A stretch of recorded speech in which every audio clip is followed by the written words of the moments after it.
बोलिए नारायण भगवान की। बोलिए महाराज उग्रसेन की, महाराज उग्रसेन की।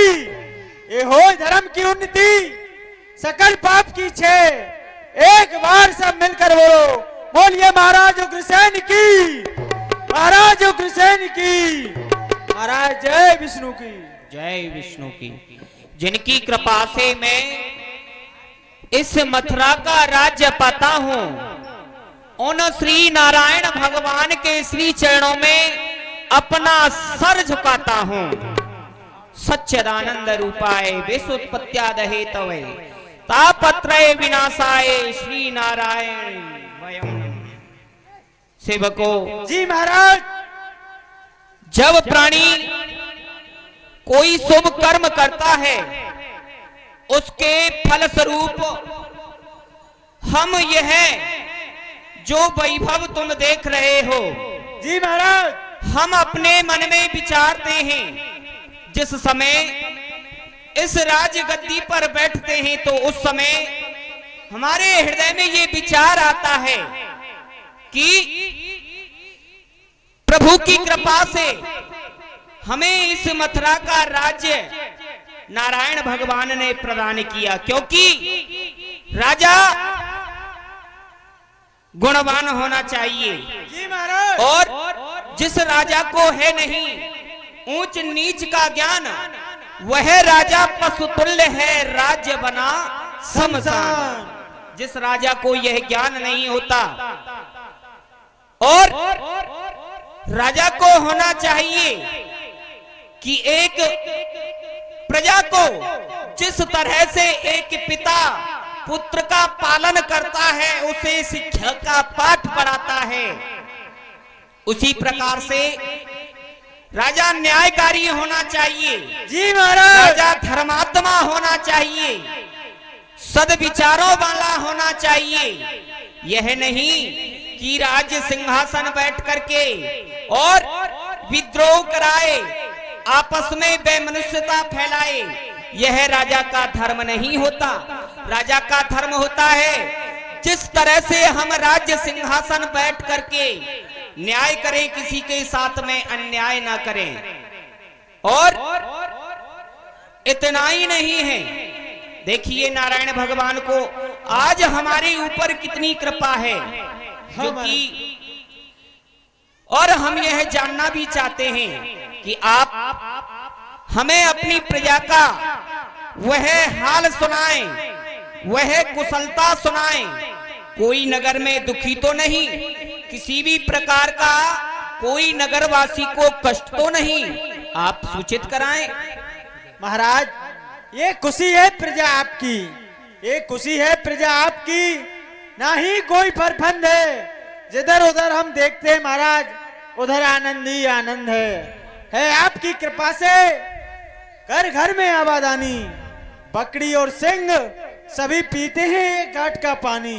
महाराज, आपकी प्रजा में आनंद आ रहा है। सेवकों, जब इस प्रकार से तुम बात कहते हो ना, जब मैं तुमसे नगर की कुशलता पूछता हूँ, प्रजावासियों की जब मैं यह बात सुनता हूं, तो मेरे हृदय में बड़ा सुख प्रदान होता है। तुम्हारे शब्द यूं आनंद देते हैं मेरे मन को, जैसे कि बसंत खिला दे एक सूखे हुए चमन को।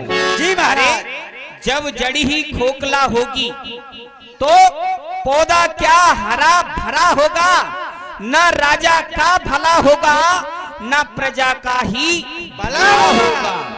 तो इस प्रकार से कुछ नेम ऐसी भी होते हैं कि राजा को होना चाहिए रात्रि में राजधानी देखे, दिल में सच्चा न्याय हो, वेतन भुगतान समय से हो और वेतन से ज्यादा खर्च न हो।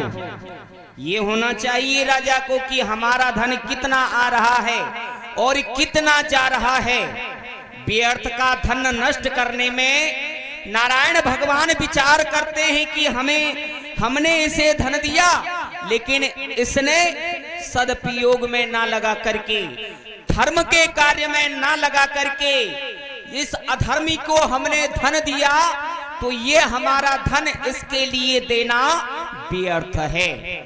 तो आज ऐसी बातों को विचारते हुए हमारे मन में एक विचार आ रहा है कि क्यों ना ये हमारा वृद्धापन आ गया और यह हमें वृद्धापन सचेत कराता है, ये हमें बार बार उत्साह कर रहा है, बार बार ये हमें चेता रहा है कि राजन तुम्हारा ये चौथापन आ गया। कोई अपना ऐसा मार्ग देखिए जिससे कि परलोक में भी जाकर के तुम्हारी सदगति हो। तो आज इस विचार को लेकर के हमारे मन में विचार यही आया है कि हम यज्ञ कराना चाहते हैं। तो आप लोगों से हम ये राय जानना चाहते हैं कि ये हमारा जो प्रस्ताव है, हमारी जो बात है, आप उस बातों से सहमति हो, आप उन बातों से अगर सहमत हैं तो हम उस कार्य को करें। महाराज क्यों नहीं, यह तो आपके अति सुंदर विचार हैं और महाराज आप कहें तो महाविष्णु यज्ञ को आज ही से प्रारंभ किया जाए। महाराज वाह वाह सेवक, क्यों नहीं। जब राजा नीतिवान है, धर्मवान है, तो सलाहकार भी उसी तरह से मिलेंगे। हमने राय पूछी, सलाह मांगा, तो क्या सुझाव दिया कि क्यों नहीं शुभ कर्म में देरी किस बात की, तो अब विलंब नहीं करना चाहिए और स्थान भी अच्छा रहेगा। अपना जो जमुना बाग है वहां बहती हुई निर्मल जो जमुना जल है वह पवित्र होगा, भूमि पवित्र होगी। और तो क्यों ना संत देवों को बुलाया जाए, ब्राह्मण देवों को बुलाया जाए, आचार्य देवों को बुलाया जाए और यज्ञ प्रारंभ की जाए। मथुरा, वृंदावन, काशी, बनारस, अयोध्या जितने भी साधु ब्राह्मण हैं सभी को महाराज उग्रसेन ने दरबार में बुलाया है। हरि बोल, हरि बोल, हरि बोल, हरि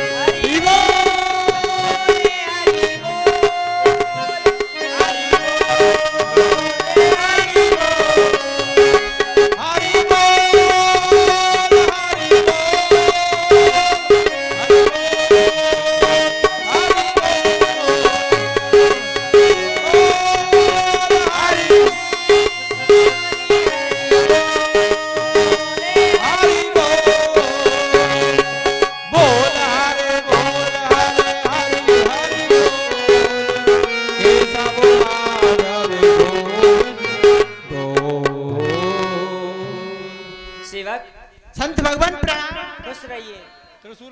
अपने महाराज से जाके कह दो सभी साधु महात्मा आ चुके हैं। जो आज्ञा संत भगवान। महाराज की जय हो। महाराज प्रथम डोरियों पर जितने भी साधु ब्राह्मण हैं आ चुके हैं। महाराज क्या कहा, विप्रवरों का आगमन हो गया है। जी महाराज। ऐसा कहते हैं कि संत मिलन को चालिए तज माया अभिमान, ज्यों ज्यों पग आगे धरे कोटन यज्ञ समान। जिस यज्ञ को करने के लिए जा रहे हैं विप्र देवों के आगमन से वह सफलता की ओर जाता है। तो चलो स्वागत के लिए चल। बोलिए महाराज।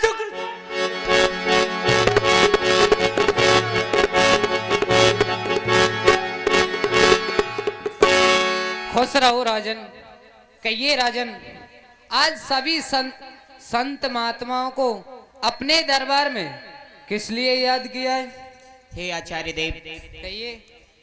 इस शरीर को, इस जीवन को व्यतीत होते होते संसार में सब कुछ देखते हुए तो अब जीवन ने विचारा है कि क्यों ना इतना धन होते हुए कुछ धार्मिक अनुष्ठान कराएं। तो आज हमारे मन में यही विचार था कि क्यों ना जमुना बाग पर जाकर के वहां विष्णु महायज्ञ कराएं। क्योंकि तब के ही बल से ये सब कुछ देख रहे हैं, ये सब रचा हुआ है, तो बस उसी यज्ञ को मैं करना चाहता हूँ। मैं आप हे आचार्य देव, कहिए राजन। इसीलिए मैंने आपको बुलाया है। क्यों नहीं राजन, ये तो आपके बड़े सुंदर विचार हैं जो साधु महात्माओं के हाथों से आप यमुना बाग पर यज्ञ कराओगे। क्यों नहीं, हम तैयार हैं। आओ महाराज। चलिए।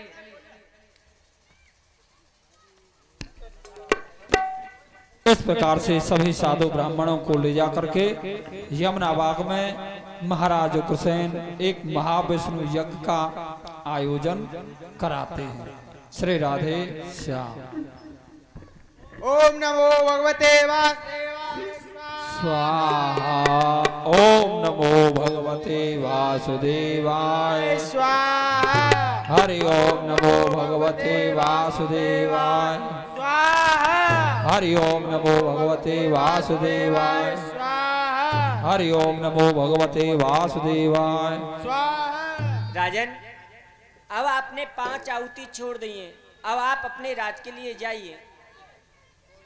कोई सामग्री की आवश्यकता पड़ेगी तो हम आपको बुला देंगे। ओम भूर्भुवः स्वः तत्सवितुर्वरेण्यं भर्गो देवस्य धीमहि धियो यो न प्रचोदयात्। स्वाहा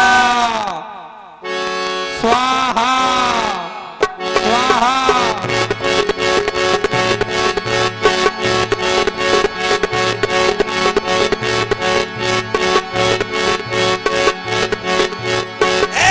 हल्ला गुल्ला बंद कर दो। हल्ला गुल्ला बंद कर दो। मथुरा के युवराज कंसराज की सवारी पधार रही है। युवराज की जय हो।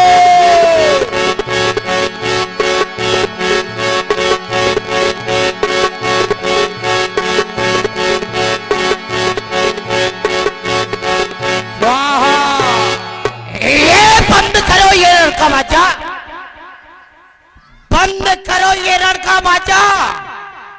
मुझे नहीं सुहाता है ये सारंगी का साथ। आज मेरे मन को भद्रंगो बनाता है। दीवान जी सरकार। मुझे घूमने चलना है जमुना बाग में। जी ये दिल नहीं लगता किसी भी अनुराग में। चलिए जमुना बाग की तरफ घूमने के लिए। हाँ, इधर बहुत गर्मी लग रही है सरकार, उसको उधर कुछ हवा खा के आते हैं। चला जाइए। ओम नमो वासुदेवाय स्वाहा स्वाहा। दीवान, ये स्वाहा स्वाहा की आवाज, अन्न की जन्ने की दुर्गंधी ये कहां से आ रही है? सरकार मेरी तो नाक मंडी फटी जा रही है। खामोश! जी, आ गया होश। शीघ्र जाओ, पता लगा करके आओ। अभी जाता हूँ सरकार।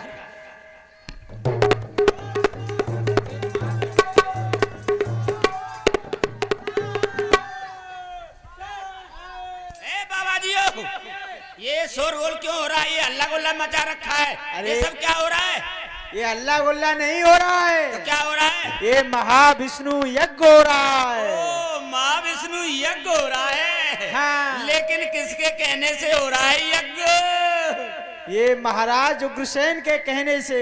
महाराज उग्रसेन के कहने से हो रहा है। हाँ। तो मथुरा के युवराज कंस का कहना है इसको अभी और इसी वक्त यही बंद कर दो। अरे भाई, ये बंद नहीं होगा, कहीं को नहीं होगा। क्योंकि तब तक इसकी पूर्णाहुति नहीं होगी, तब तक ये यज्ञ बंद नहीं होगा। ये 7 दिन ऐसे ही चलता रहेगा। तो ये बात है। हाँ। इसको जो है खाने को पूरी सब्जी नहीं मिलेंगी तब तक ये बंद नहीं होगा। ए, मेरी पूरी बात सुन।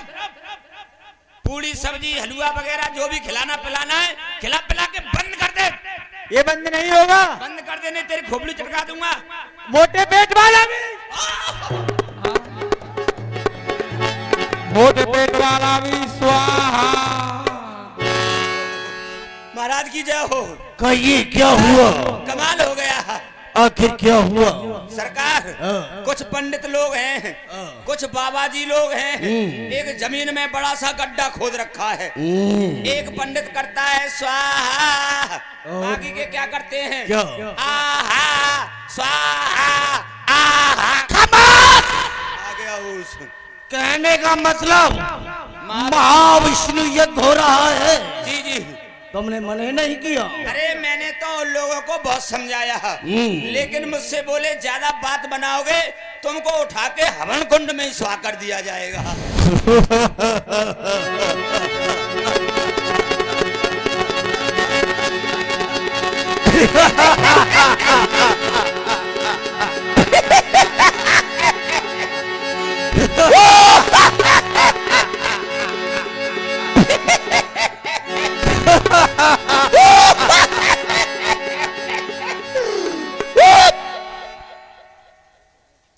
उन बाबाजियों को, उन ब्राह्मणों को मैं स्वयं चल करके देखता हूँ, आइए। कि तुमको ही स्वाहा करते हैं। जी चलो आइए।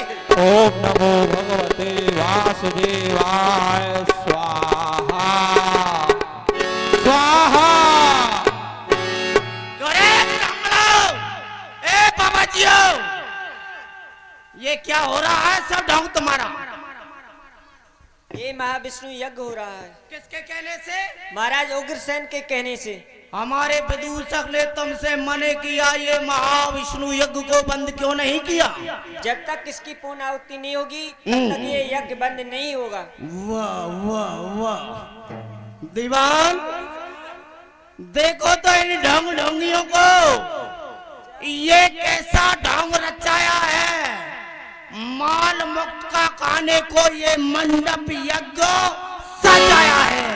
ये जटा रखा कर, तिलक लगा कर बाबा जी बन जाते हैं। हाथ देखकर कान भूंकर ये माल मुक्त का खाते हैं। गांजा सुल्पा बंग छान कर घर घर अलग जगाते हैं। दुनिया के भोले जीवों को ये उल्लू को बनाते हैं। माल लगाओ ले माल।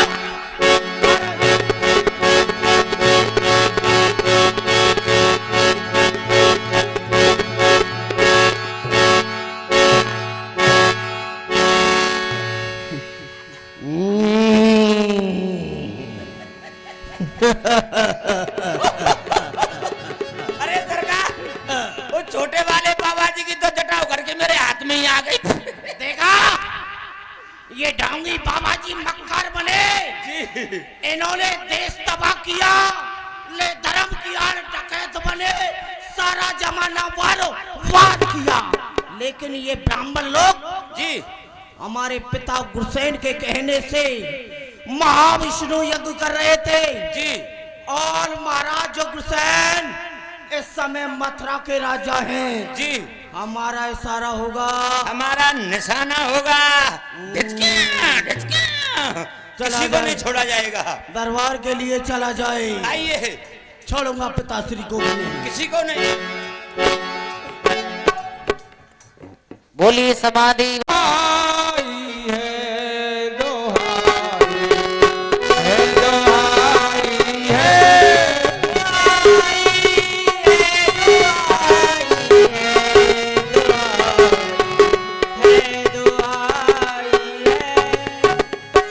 महाराज उग्रसेन की दोहाई है, दोहाई है। संत देवो, विप्रवरो, ये मैं क्या सुन रहा हूँ तुम्हारे मुंह से?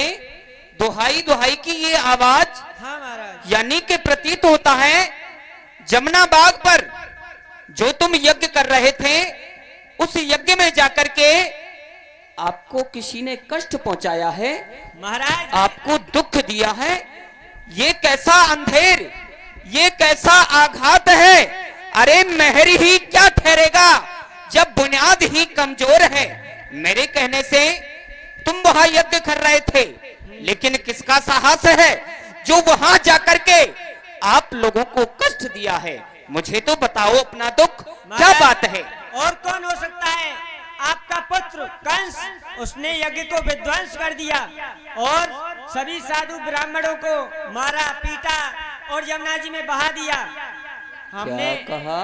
आपका पुत्र समझ के छोड़ दिया, नहीं तो उसको हम वहीं शराब दे के भस्म कर देते। कंस हाँ, वहां भी पहुंच गया वो? किसने समाचार पहुंचाया उसे?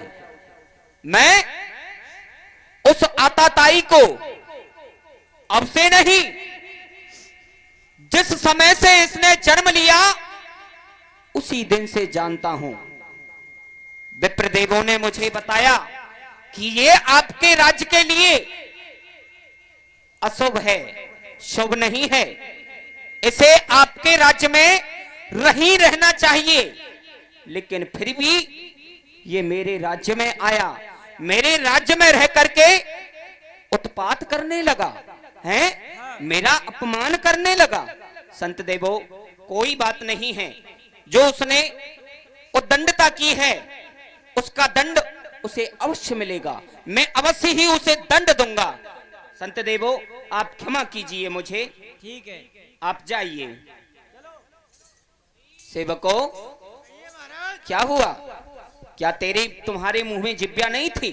अरे मैंने तुमसे एक बार नहीं बार बार पूछा था, जो जमुना बाग पर यज्ञ हो रहा है वहां किसी संत को, ब्राह्मण को किसी भी तरह का कोई कष्ट तो नहीं, लेकिन तुम्हारे हृदय में भय था, तुम्हें यह डर था कि गर हमने युवराज की उद्दंडता, हमने युवराज का ये पाप महाराज के सामने जाकर के कहा तो पता नहीं युवराज कंस हमें क्या दंड देगा, मौत देगा हमें, मौत। बस इस भय के कारण तुम बोल ना सको। कोई बात नहीं है, तुम अपना मुंह ना खोलो, मैं अवश्य ही उस पापी को दंड दूंगा, अवश्य ही उसे समझाऊंगा। इसी समय पुत्र कंस को बुला करके लाओ। युवराज कंस का पधारना हो।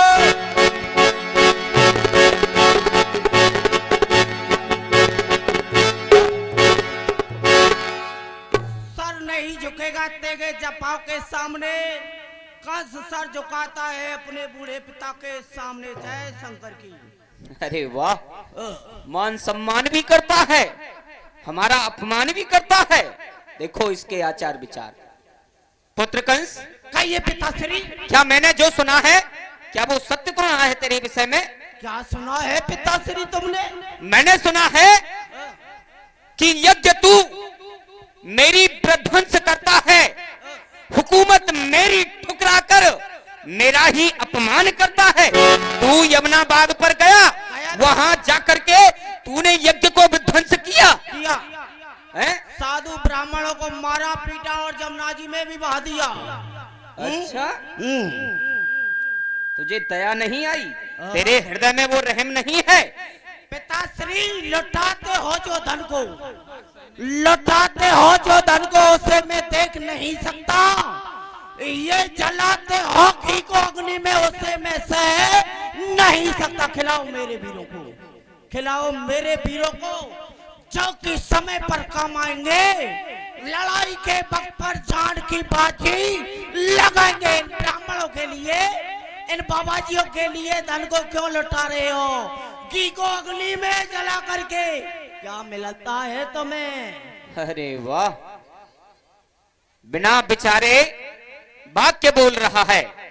कह रहा है इस राज्य के धन को तुम लुटाते हो, इस राज्य के धन को जलाते हो, इस राज्य के धन को नष्ट करते हो। मैं घी को अग्नि में जला रहा हूं? अरे मैं जलाता नहीं घी को अग्नि में, अच्छा, प्रजा का कष्ट हरता हूं। यज्ञ हवन आदि करने से प्रसन्न विष्णु को करता हूं। विष्णु, क्योंकि मैं ही ब्रह्मा, मैं ही विष्णु, मैं ही शंकर का आया हूँ। 3 लोग 14 बमरा में बस मैं एक समाया हूँ। कंस के होते हुए मथुरा नगर में कोई भी धर्म कार्य नहीं होगा। पिताश्री, कान खोल करके सुन लो। क्या कहा? तू ब्रह्मा, तू विष्णु, तू शंकर? क्या शंकर का यही विचार होता है? क्या विष्णु का ये लक्ष्य होता है? क्या ब्रह्मा का ये मति होती है? जो कि तू जमुना बाग पर गया, वहां जाकर के तूने संतों को सताया, यज्ञ को विध्वंस किया। ये देवों का काम होता है, हैं?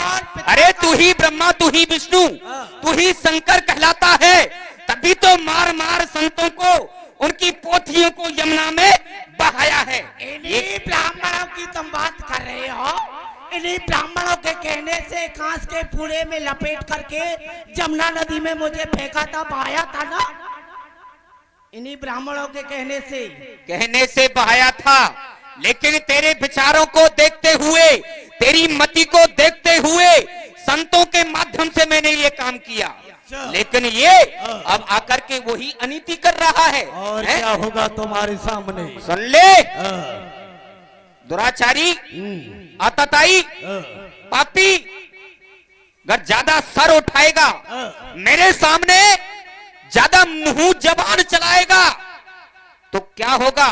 मुझे पहचानता नहीं है। मुझे पहचान, मैं मथुरा का राजा हूँ, तेरा बाप ही नहीं हूँ, अपितु यहाँ का राजा हूँ। राजा जो राजा एक सेवक को दंड देता है, वही दंड मैं तुझे दे सकता हूँ।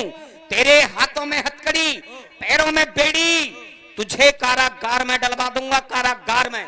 ओए होए होए होए होए होए होए होए होए।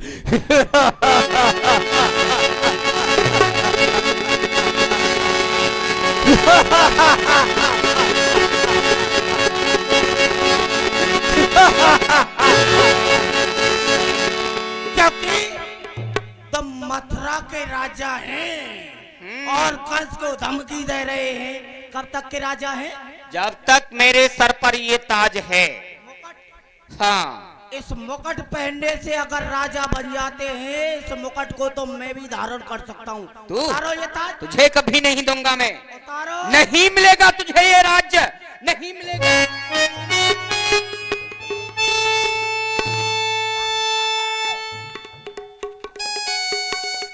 पिताश्री,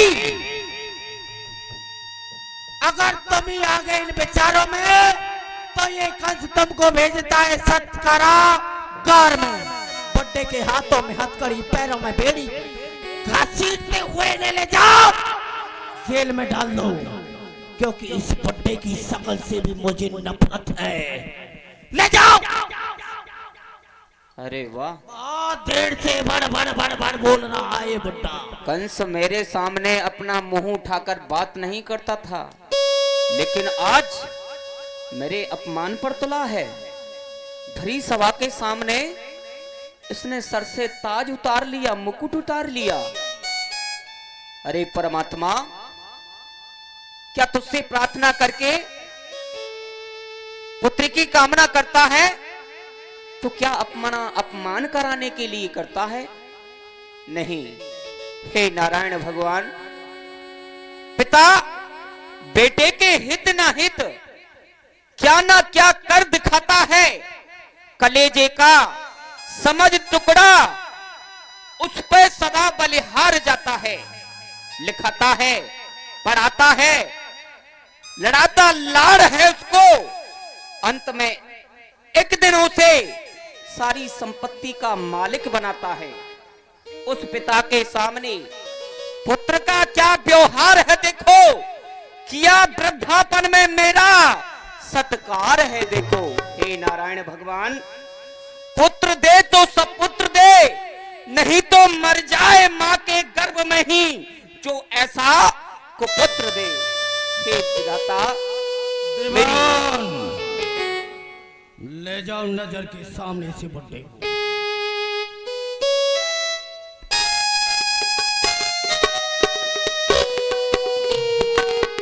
इस प्रकार से महाराज उग्रसेन को युवराज